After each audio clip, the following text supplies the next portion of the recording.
देवाभाऊ आहे.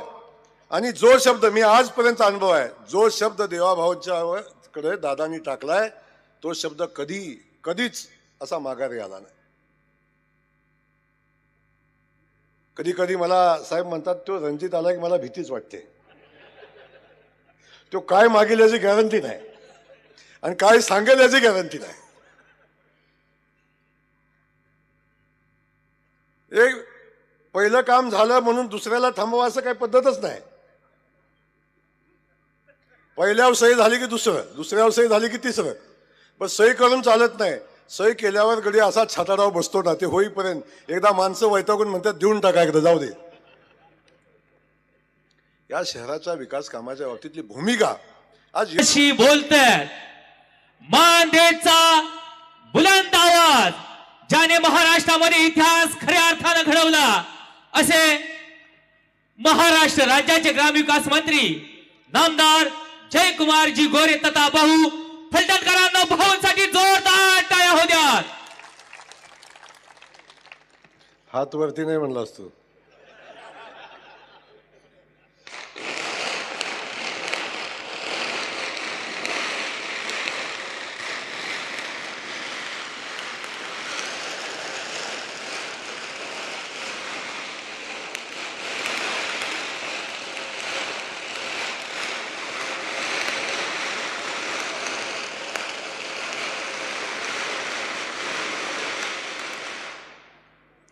कशाला वाया घालवते रे?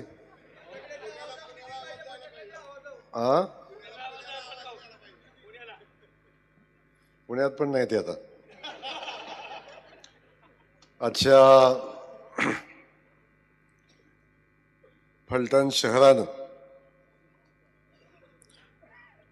जो इतिहास घडवलाय त्या फलटण शहरवासियांचं आभार मानण्यासाठी, आपल्या सगळ्यांना धन्यवाद देण्यासाठी आपल्या सगळ्यांचे नेते रणजित दादांनी आज आपल्या सगळ्यांना बोलवलं. आणि आज फलटण शहरातली हे भव्य अशी आभार सभा होत असताना या कार्यक्रमासाठी उपस्थित असलेले आपल्या सगळ्यांचे दादा, ज्यांनी फलटण तालुक्यामध्ये फलटण शहरामध्ये विकासाचा डोंगर उभा केला आणि या जनतेच्या मनामध्ये विश्वास निर्माण केला की खऱ्या अर्थानं आपल्या भागाचा, आपल्या मातीचा विकास कोण करू शकतं, तर रणजित दादा करू शकतात. ते आदरणीय रणजित दादा, सन्माननीय आपल्या सगळ्यांचे आमदार सचिन दादा पाटील, आमच्या सगळ्यांचे मार्गदर्शक सन्माननीय प्रल्हाद तात्या साळुंके. तात्याने उठल्यावर मला सांगितलं तोप धडाडली पाहिजे. तात्या तोप धडाडली पाहिजे, पण ते तोप सोडायची कोणावर? सोडायला कोण राहिलाच नाही पुढं. त्यामुळे दारुगोळा वाया घालवायची काही परिस्थिती आता नाही आहे. शिल्लक थोडा ठेवू आपण. शिवरूपराजे खर्डेकर, सन्माननीय मंदाकिनी काकी, आपल्या सगळ्यांचे या शहराचे नूतन प्रथम नागरिक नगराध्यक्ष सन्माननीय शमशेरदादा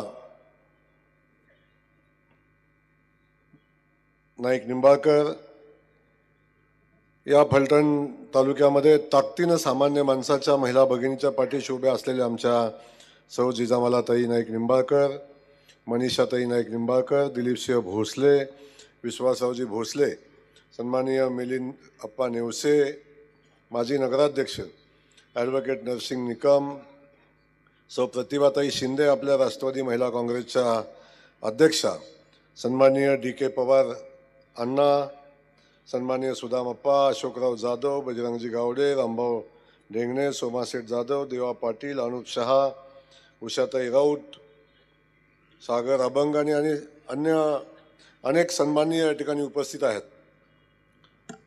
सगळेच सन्माननीय आपण सगळे पत्रकार बंधू, आणि उपस्थित आमच्या सगळ्याच लाडक्या बहिणी, सगळे आमचे लाडके भाऊ, सगळ्यांचं मी मनापासून स्वागत करतो. मला आत्ता चिठ्ठी आली, त्यांनी सांगितलंय घाटावरचा सारखा खाली येतोय, त्याची लायकी काय आहे.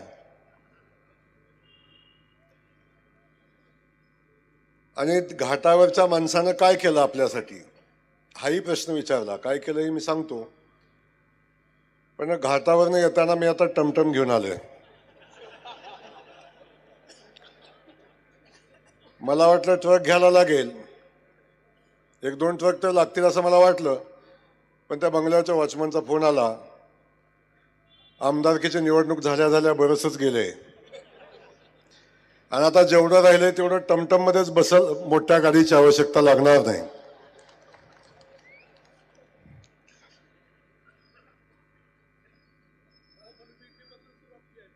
त्यामुळं आपण सगळ्यांनी बघितलं आणि गेल्या 25 वर्षापासूनचा संघर्ष आहे.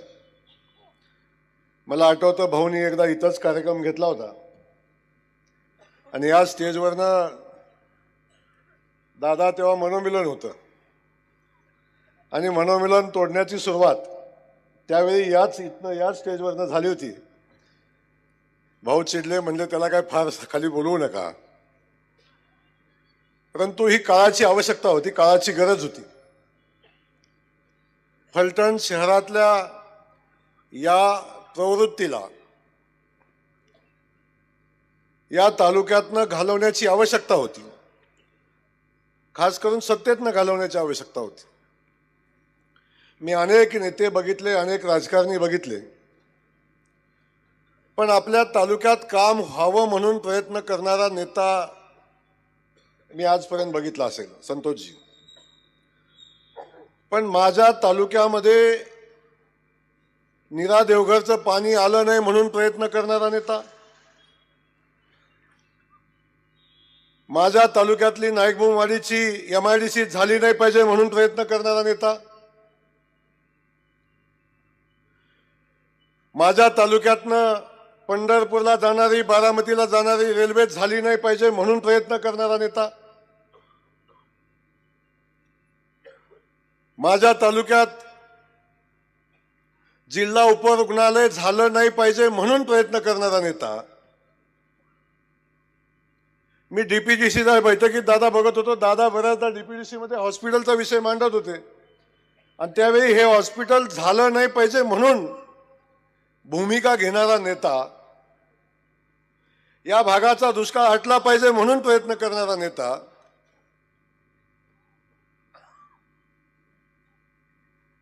मी बघितला. पण या भागातल्या दुष्काळाला खतपाणी घालणारा नेता, आपल्या शहराचं नाव बदनाम झालं नाही पाहिजे म्हणून सातत्यानं प्रयत्न करणारा या भागातलं नेतृत्व असतं की माझं गाव बदनाम नाही झालं पाहिजे, माझा तालुका बदनाम नाही झाला पाहिजे, ही भूमिका घेणारा नेता. पण अख्ख्या राज्यामध्ये, देशामध्ये आमचं शहर बदनाम करणारा नेता,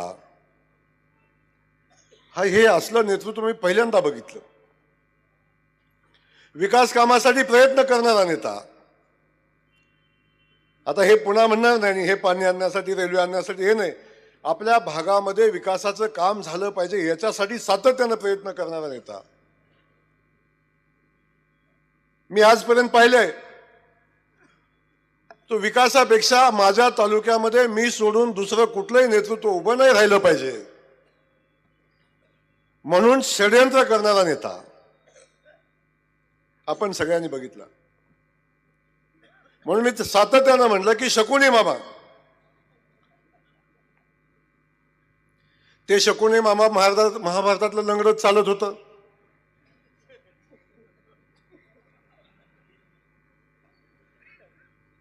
आता हे कसं चालतात मला माहिती नाही, पण आपल्याला तेव्हापासून आजपर्यंतचा इतिहास आपण बघितला ना, महाभारतातला शकुनी मामा कधी यशस्वी झाला ना, या कलियुगातला हा शकुनी मामा यशस्वी झाला.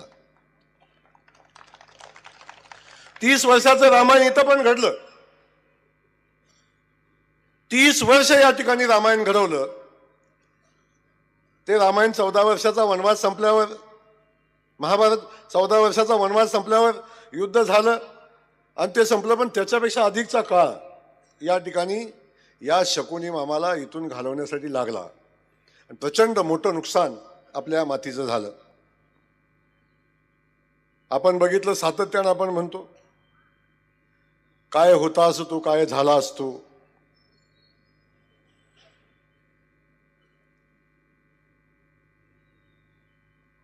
असे कसे शकुनी मामा बर्बाद झालाच तुम्ही.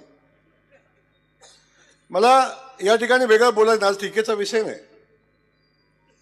या ठिकाणी येत असताना आपण सगळ्यांनी पाहिलं, ही निवडणूक सातत्यानं आपली भूमिका होती की विकासाच्या मुद्द्यावर झाली पाहिजे. फलटणच्या विकासाच्या मुद्द्यावर मला वाटत नाही ही कधीच निवडणूक गेली.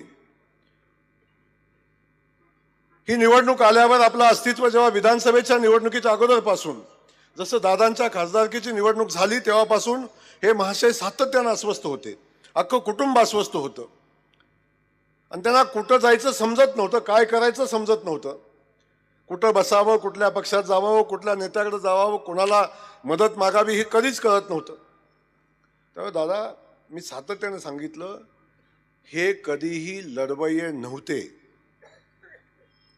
कधीच लढवय्ये नव्हते. हे फक्त सत्तेत होते आणि सत्तेचा उपयोग करून लोकांना बांधून ठेवून, लोकांना दमबाजी करून, लोकांना त्रास देऊन हे सत्तेत राहिलेले होते. ज्या दिवशी सत्ता गेली त्या दिवसापासून हे माणसं अस्वस्थ झाली आणि कुठं जायचं हे त्यांना समजत नव्हतं. आपण सातत्यानं बघितलं, लोकसभेच्या वेळी पहिल्यांदा जसं अजितदादा सत्तेत आले तसे महाशय सत्तेत गेले. लोकसभेला पराभव झाला तसं अजितदादांचं तिकीट टाकून दिलं, पुन्हा तुतारीचं तिकीट घेतलं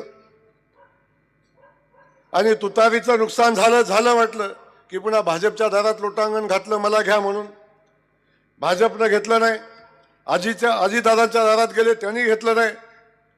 मग पुन्हा जशी ही निवडणूक लागली तसा हे आधार शोधायला लागले. अरे 20 वर्ष 25 वर्ष दादांनी संघर्ष केला, आम्ही संघर्ष केला, आम्ही रडलो नाही कधी. आम्ही संघर्ष केला, सामान्य माणसाच्या विकासाचं काम केलं, लोकांचा विश्वास संपादन केला आणि बघता बघता आपण बघितलं, मान खटाव तर घेतलं, त्यासोबत आता फलटण, आता बघता बघता फलटण ताब्यात आलं. कोणतरी मध्ये आलं निवडणुकीत, कोण म्हणलं इथं लय दहशत आहे, सांगितलं कोणतरी म्हणलं लय दहशत आहे इथं, आणि ही शिवसेनेत चालत नाही. काय म्हणले? आणि इकडं तर चालतच नाही. आणि हे काय आहे, इकडं चालतच नाही. दाढी आमच्याकडे पण आहे ना.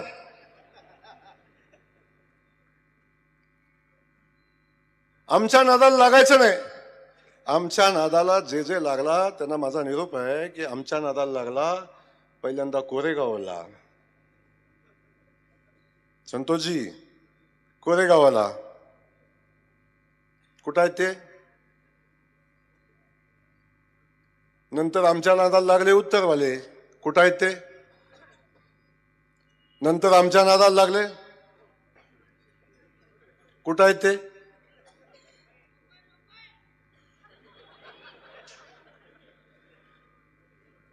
तेव्हा आम्ही कुणाच्या नादाला लागत नाही. आमचा अजेंडा क्लिअर आहे, आम्ही कुणाच्या नादाला लागत नाही. पण दादा आमच्या नादाला लागला तर सोडत नाही. ही भूमिका सातत्यानं आमची आहे. आपण कुणाच्या वाटे जायचं नाही. आपली सातत्यानं भूमिका आहे, कुणाच्या वाटे जायचं नाही आणि वाटेला गेल्यावर मात्र सोडायचा नाही. माझी भूमिका, अन्याय करणारापेक्षा अन्याय सहन करणारा जास्त दोषी असतो. कधी कधी वाटतं गोरे जास्तीचा बोलतोय, कधी कधी वाटतं, माझ्या बऱ्याचदा टीका होते, याला पण अंगावर घेतोय, त्याला पण अंगावर घेतोय, त्याला पण अंगावर घेतोय. पण कुणीतरी थांबवायला लागेल. हे जोपर्यंत कुणी थांबवायची भूमिका घेत नाही तोपर्यंत ह्या अन्याय करणाऱ्यांची भूमिका सातत्यानं, यांची भूमिका आणि यांची ताकद वाढत जाईल. त्यामुळे याला कुणीतरी शह दिला पाहिजे आणि तो शह देत असताना आज ही परिस्थिती निर्माण झाली. म्हणून आपण सगळेजण बघतोय आज फलटण शहरामध्ये जो बदल आज या ठिकाणी घडला आहे तो आपण सगळेजण अनुभवतोय. त्यामुळे मला आपल्याला या ठिकाणी एवढंच सांगायचं, आता झाली निवडणूक, झाली विधानसभेची निवडणूक झाली, आता पराभव झाला आणि आता नगरपालिकेची निवडणूक झाली. मी त्या दिवशी सांगितलं, यांच्या राजकारणाची सुरुवात ही नगरपालिकेच्या निवडणुकीतनं झाली होती आणि ते नगरपालिकेची निवडणूक जिंकून नगराध्यक्ष होऊन यांच्या राजकारणाची सुरुवात झाली होती. आणि यांच्या राजकारणाचा अस्त, यांच्या राजकारणाचा शेवट हा नगरपालिकेची निवडणूक हरून झालेला आहे. आता सायकल कंप्लीट झालेली आहे, आता सर्कल कंप्लीट झाले, आता हे राजकारणात पुन्हा येणे नाही. पुन्हा म्हणतात ही माझी शेवटची निवडणूक आहे म्हणून लढले. पण माझं आता सांगणं दादा असेल, आम्ही सगळ्यांना असेल, ठीक आहे, आता होऊन गेल्या गोष्टी. आता लोकांनी खूप मोठा विश्वास आमच्यावर टाकलाय, जबाबदारी आमच्यावर टाकली फलटण शहराच्या विकासाची. आता आपण बघितलं, मी मानखटावमध्ये म्हणायचो 40 वर्ष झालं पाणी आलं नाही, 50 वर्ष झालं पाणी आलंय. आता 15 वर्ष मी आमदार आहे, 16 वर्ष आमदार आहे. आता जनतेला मला उत्तर द्यायला लागेल ना, आता कुठं आहे पाणी सांगायला लागेल ना. तेव्हा आता आपण ही निवडणूक लढतोय, आता आपल्याला जनतेला सांगायला लागेल हे यांनी केलं नाही ते आम्ही करतोय. आणि खास करून दादाला मी मनापासून धन्यवाद देईन, दादानी ते सुरुवातीपासून केलंय. जसे दादा खासदार झाले, खासदार काय करू शकतो हे देशाच्या इतिहासातलं एकमेव उदाहरण असेल ज्यांनी एवढं मोठं काम केलंय, ते रणजितदादाच्या रूपानं आपण सगळ्यांनी बघितले. फलटणला रेल्वे, बारामतीला रेल्वे, एवढे मोठे रोड, एवढी मोठी MIDC, एवढी मोठी कामं फलटण शहरामध्ये आपण जे आज बघताय. 20 वर्ष मंत्रीपद असताना कधी वाटलं का यांना RTO ऑफिस माझ्या फलटणमध्ये व्हावं? वाटलं कधी? यांना वाटलं कधी सेशन कोर्ट माझ्या फलटणमध्ये व्हावं? यांना कधी वाटलं उपजिल्हा रुग्णालय माझ्या इथं फलटणमध्ये व्हावं? यांना वाटलं कधी ॲडिशनल कलेक्टरचं कार्यालय माझ्या फलटणमध्ये व्हावं? कधी वाटलं नाही. यांचा सगळा वेळ फक्त आणि फक्त षडयंत्र करण्यामध्ये गेला. याला कसा अडवायचा, त्याला कसा अडवायचा, ह्याची सुपारी कुठं द्यायची, हिच्या अंगावर कोणाला घालायची, तिच्या अंगावर कोणाला घालायची, ह्याच्यापेक्षा काही नाही. आणि असल्या माणसं यांच्या नावापुढं राजे लागणं हेच मुळात चुकीचं आहे. त्या नावाची उंची संपवून टाकली या माणसाने. म्हणजे बदनाम झालं आमचं फलटण, म्हणजे आमचं खानदान असं आहे तसं आहे सांगत. अरे फलटण बदनाम केलं कोणी? फलटण तुम्ही बदनाम केलं. कुठली संपदा ताई, त्या ताईवर झाला अन्याय, कुणी केला, ते कोण बरे, कोण कुठला, काही संबंधच नाहीत. या सगळ्या प्रकरणामध्ये फलटणला घेतलं सोबत आणि फलटणमध्ये घेऊन दादांना सोबत घेतलं. दादांच्या त्या संपदा ताईच्या आडून राजकीय पुनर्वसन करण्याची संधी शोधली. उलट यांनी आत्मपरीक्षण करायला पाहिजे होतं. लोकसभेला दादांना का 2 वेळा लीड मिळालं, विधानसभेला का आपला पराभव झाला, याचं आत्मपरीक्षण करून लोकांच्यात जायला पाहिजे होतं. लोकांचा विश्वास पुन्हा संपादन करण्यासाठी लोकांचं काय म्हणणं आहे हे ऐकून घ्यायला पाहिजे होतं. ते नाहीच. हा सोडून गेला काय, जाऊ दे, तो सोडून गेला जाऊ दे, हा सोडून गेला काय, आधे आसरानी झाला यांचा, आधे इधर आधे उधर, मागं पिट्टून चिट्टू.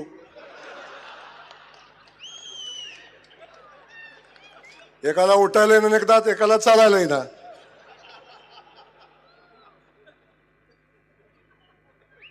ह्यो गेला जाऊ दे, त्यो गेला जाऊ दे, त्यो गेला जाऊ दे, कुठं जाऊ दे, राहिलंच नाही ना कोण आता.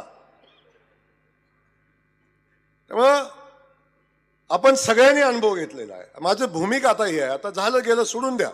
शमशेर दादांनी मगाशी बोलताना सांगितलं, आणि शमशेर दादाची तळमळ मी फलटण शहराविषयी सातत्यानं बघितली. दादाला जेव्हा जेव्हा भेटलो तेव्हा दादा हाताला धरून बसवल्याशिवाय आणि कानात सगळं सांगितल्याशिवाय कधी सोडत नाही. आता बसलो तरी भाऊ असं करायला पाहिजे, भाऊ तसं करायला पाहिजे, त्यानं ह्या टाकीत पाणी सोडलं नाही, त्या टाकीत पाणी सोडलं नाही, हिचं ढाकण बसलं नाही, इथला खड्डा आहे. या सगळ्या गोष्टी आता आपण बघितल्या की आपण शहराला शब्द दिलाय. आणि जो फलटण शहराला आपण शब्द दिलाय तो शब्द पूर्ण करण्याची जबाबदारी रणजितदादांनी घेतलेली आहे, या अख्ख्या बॉडीने घेतलेली आहे. आणि दादांच्या पाठीशी अख्खं महाराष्ट्राचं सरकार आहे. देवाभाऊ आहे, लक्षात ठेवा. देवाभाऊ आहे. आणि जो शब्द मी आजपर्यंत अनुभव आहे, जो शब्द देवाभाऊच्या कडे दादानी टाकलाय तो शब्द कधीच असा माघारी आला नाही. कधी कधी मला साहेब म्हणतात तो रणजित आला की मला भीतीच वाटते. तो काय मागेल याची गॅरंटी नाही आणि काय सांगेल याची गॅरंटी नाही. एक पहिलं काम झालं म्हणून दुसऱ्याला थांबवा असं काही पद्धतच नाही. पहिल्यावर सही झाली की दुसऱ्यावर सही झाली की तिसरं. पण सही करून चालत नाही. सही केल्यावर गडी असा छाताडावर बसतो ना, ते होईपर्यंत एकदा माणसं वैतागून म्हणतात देऊन टाका एकदा जाऊ दे. या शहराच्या विकास कामाच्या बाबतीतली भूमिका आज एवढी मोठी विकास कामं बघताय, आज कोट्यावधी रुपयाची विकास कामं बघताय. ही सगळी कामं कशी येतात तर सातत्यानं त्या कामाचा फॉलोअप, सातत्यानं त्या कामाचा पाठपुरावा करणं. आणि खऱ्या अर्थानं दादानं काही शिकला असेल या राजकारणात. मी सातत्यानं म्हणतो, मला वाटायचं मीच सगळ्यात छान आहे राजकारणात, पण दादा माझ्यापेक्षा जास्त छान आहे. जे मला जमलं नाही ते सगळं दादानी इकडे आणले. मी इथं आल्यावरच कळतो. एकदा मला बोलवलं कार्यक्रमाला, म्हटलं काय इथं येईपर्यंत सांगितलंय. इथं आलो तर त्या आरटीओ ऑफिसचं उद्घाटन आहे. माझ्या कानात शिट्ट्या वाजल्या. म्हणलं हे काय आहे. म्हणजे हे सगळं बघितलं की कधी कधी काय घेऊन येईल सांगता येत नाही. तेव्हा एक विकासाभिमुख नेतृत्व आणि सातत्याने त्याची चिकाटी लागते. फक्त नाव घेऊन चालत नाही, पत्र देऊन चालत नाही. त्याची चिकाटी, त्याच्या मागं लागून ते कामं घेऊन येणं आणि प्रत्यक्षात जमिनीवर करून घेणं ही ताकद आमच्या दादामध्ये. आता सांगितलं की तुम्हा सगळ्यांना माहिती आहे, आता फलटण शहराच्या विकासाचा विषय आला, देवाभाऊचा विषय आला आणि मी आपणा फलटणकरांना शब्द दिलाय, आमच्या शमशेर दादाला शब्द दिलाय की या गावाचं काम दादा, जे जो शब्द तुम्ही दिलाय त्या प्रत्येक शब्दाची पूर्ती करण्याची जबाबदारी या राज्याच्या मंत्रिमंडळातला मंत्री तुमचा भाऊ म्हणून मी घेतोय. चिंता करू नका, चिंता करू नका. ही भूमिका आपण घेतलेली आहे आणि आपण सांगितलं ना, पहिल्यापासून आतापर्यंत आपली भूमिका आहे. जो शब्द दिला ते पूर्ण करून लोकांच्या समोर जायचं आणि मग लोकांच्या पुढे जाऊन पुन्हा सांगायचं की पुन्हा आम्ही हे केलंय म्हणून द्या. मी सातत्यानं म्हणलं की कायम मत कसं मागितलं पाहिजे की 5 वर्ष माझ्याकडे सत्ता आहे, 30 वर्ष माझ्याकडे सत्ता आहे. या 30 वर्षात तुम्ही काय केलं याचा हिशोब जनतेसमोर ठेवा आणि 5 वर्षात काय करणार आहे हे सांगून मत मागा. ते घडलं नाही फलटणमध्ये.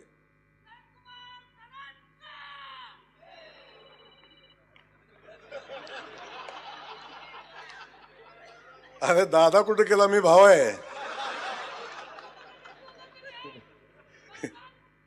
दोघांना एकत्र घेतला असू दे. त्यामुळं आपण सातत्यानं बघतो की ह्या गोष्टी महत्वाच्या राहतात. लोकांच्या पुढे जात असताना 5 वर्षाचं लोकांच्या पुढे विजन ठेवून आपण मतं मागायला जायचं असतं आणि त्याच्यासाठी निवडणूक असते. लोकांनी फलटणकरांनी का नाकारलं तर ह्यासाठी नाकारलं की किती दिवस हे भावनेचं राजकारण करणार, किती दिवस सांगणार. मगाशी कोणतं बोलताना सांगितलं की रणजित दादाने बोलताना सांगितलं माझ्या पिट्टूचं कसं होणार, माझ्या बाबाचं कसं होणार, माझ्या कुणाचं कसं होणार. याच्यासाठी निवडणूक नव्हती, या फलटण शहराच्या विकासाची ही निवडणूक होती. तो विकासाचा मुद्दा घेऊन आपण पुढे गेलो म्हणून ही निवडणूक आपण जिंकलोय याची जाणीव आपल्याला. आपण बघितलं हे सगळं करत असताना आता फलटणच्या विकासाची भूमिका आपण घेतोय. फलटणच्या अडचणी आहेत, बाकीचा मुद्दा आहेत. द्वेषाचं राजकारण मी शमशेर दादाने एक सांगेन, दादा द्वेषाचं राजकारण नाही करायचं कधी. त्यांनी केलं त्यांना लकला. मला अनेकदा रणजित दादा सुद्धा मला म्हणतात भाऊ तुम्ही याला सोडून दिला, त्याला सोडून दिला, त्याला सोडून दिला. अनेकदा म्हणतात सोडून दिला. सगळ्यांना वाटतं मी फार खुनशी आहे. मी खुनशी नाही, स्पष्ट वक्ता आहे आणि आपण हिशोब ठेवत नाही, आपला विषय वेगळा आहे. पण तरी सुद्धा अनेक वेळी अनेकांना माफ करायला लागतं आणि त्यांच्यात अडकून पडायचं नसते. एकदा बाजारातनं चाललो, जर भुंकणाऱ्या सगळ्या कुत्र्याकडे हत्ती बघत राहिला तर पुढे काय जाईल का? जाईल पुढं. ते भुंकणाऱ्या भुंकून द्या. आता आपल्याला आपलं जे उद्दिष्ट आहे ते पूर्ण करायचं, त्या कामाला लागा आणि आपण या फलटण शहराला जो शब्द दिलाय तो शब्दाच्या पूर्तीसाठी आपण प्रयत्न करू. हे आणि मी आपल्याला सांगेन. आता फलटणकरांना मी दुसरी विनंती करणार आहे. फलटणकरांनी सगळं ऐकलंय. लोकसभेच्या वेळी दादाला लीड दिलं, आणखीन द्यायला पाहिजे होतं, थोडं झालं कमी. विधानसभेला आमदार निवडून दिला. आता आपण नगरपालिका निवडून दिली, नगराध्यक्ष केला, बॉडी आपली निवडून आली. आता खऱ्या अर्थानं मिनी विधानसभेची निवडणूक आहे. कुठली? मिनी विधानसभेची निवडणूक आहे, ज्याला मिनी विधानसभा पंचायत समितीला म्हणतात. ज्याला पंचायत समितीचं राजकारण कळलंय ना, खऱ्या अर्थानं तो पक्का राजकारणी असतो. माझी विनंती तुम्हा सगळ्यांना आहे, एवढी प्रचंड मोठी ताकद या पंचायत समितीच्या राजकारणामध्ये असते. या जयकुमार गोरेला कुणी आमदार केला असेल तर पंचायत समितीने केला, लक्षात ठेवा. मी जिल्हा परिषद सदस्य झालो, पहिल्यांदा पंचायत समिती माझी चिठ्ठीवर निवडून आली, सभापती आला निवडून. तुम्हाला सांगू, 30,000ची स्मशानभूमी मंजूर झाली. किती हजाराची? 30,000ची स्मशानभूमी मंजूर झाली.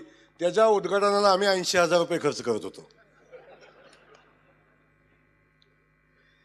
किती फटाकेन, किती बेंजोवालन, किती हलगीवालन, किती फेटन, काय बाकी विषयच नव्हता. काय एकदा आम्ही बाहेर पडलो की बाकी काही कळतच नव्हतं कोणाला, पेपरवाल्याच कळत नव्हतं. मी आमदार कसं झालो माहिती? झेडपीत इथं बसले तर साक्षीला कारखेलची पाण्याची टाकी.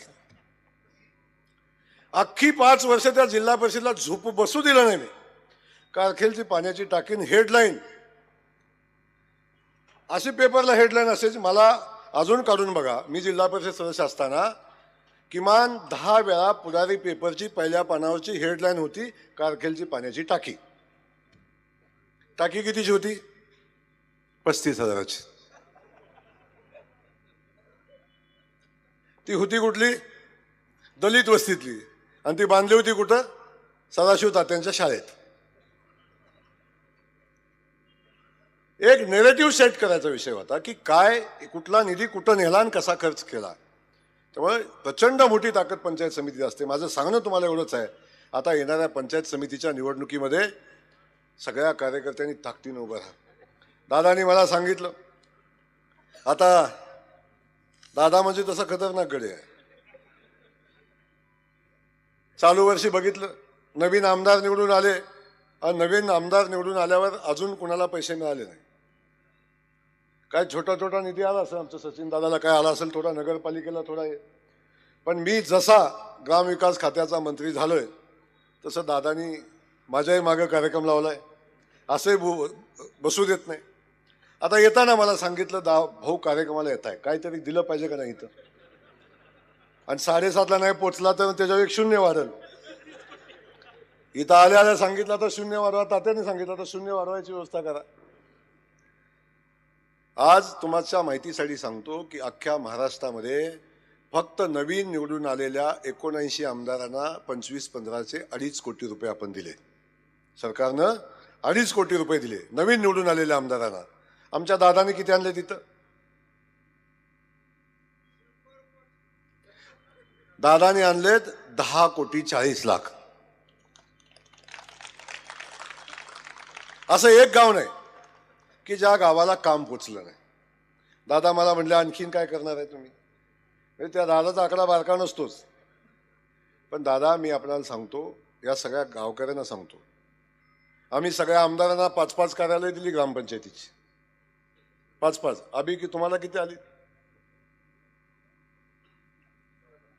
16 आल्यात. 16. तुम्हाला 14 म्हणतो. 16 ग्रामपंचायत कार्यालय आले. मला एक कळना झालं, जर 16 ग्रामपंचायतीला कार्यालय नव्हतं तर महाराज काय करत होते?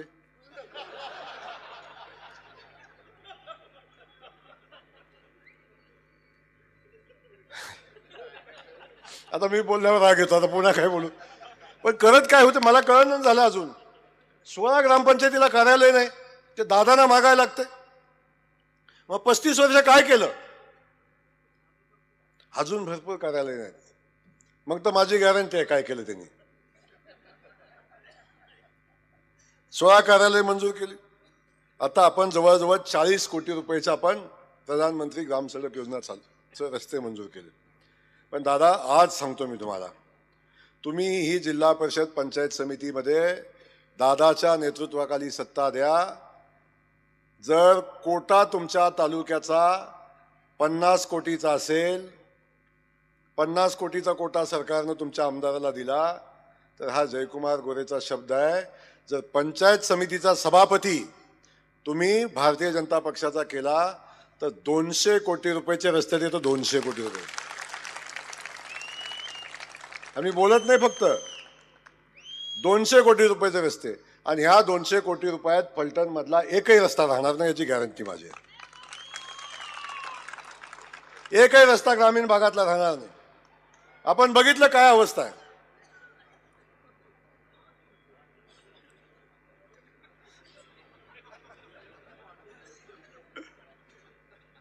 तो कधी कधी करंट असतो चार्जिंग.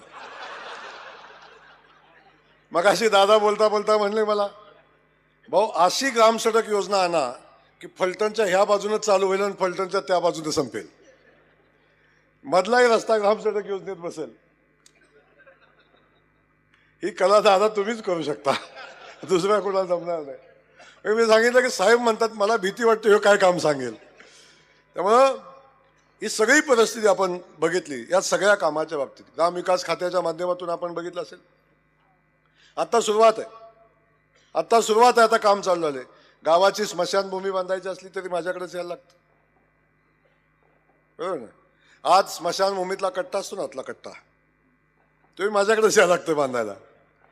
ग्रामपंचायत कार्यालय असू दे, गटर असू दे, रस्ता असू दे, गावातलं काय अगदी वाईटात लावायला लाईटीचा पोल बसवायचा म्हणलं तरी अगदी बचत गट पुढे बसलेल्या महिला भगिनी आमच्या सगळ्या बचत गटाची सगळी उमेद आपल्या ग्रामविकास खात्याकडे येतं. मला आता कळालं, मगाशी बोलता बोलता कोणतं म्हणलं की अनेक ग्रामपंचायत जिल्हा परिषदेच्या शिक्षकांनी बूथवर उभा राहून राजकारणामध्ये काम केलं. असे काही शिक्षक या फलटण शहरामध्ये आहेत. तर व्हिडिओ आहे का नाही मला माहिती नाही, पण दादा जो शिक्षक असा आहे, मी शिक्षकांच्या बाजूने उभा राहणारा माणूस आहे आणि मी शिक्षकांना कल्पना दिली होती. काय दिली होती की भानगडीत पडायचं नाही. पण आज सांगतोय ज्या शिक्षकांनी ही चूक केलेली आहे त्या शिक्षकांची तक्रार द्या.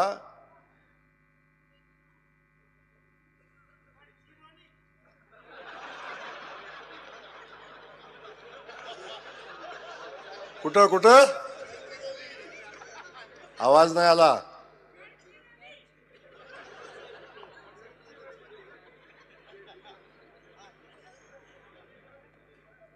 आता लातो के भूत बातों से नहीं मानते. आम्ही नाही कधी कुणाला नाळाला लागत, पण आता डोक्यावर मिरं वाटायची जी भूमिका घेतली ना, जी केली ना, मग तो ग्रामसेवक असू दे, तो शिक्षक असू दे, तर आणि कुणी असू दे. आम्ही चुकीचं वागलं नाही, आम्ही चुकीचं काम सांगितलं नाही तुम्हाला, पण ज्या पद्धतीनं घरगड्याचं काम करायचं ना, ती नोकरी सोडायची आणि तिथं जाऊन पाणी भरायचं.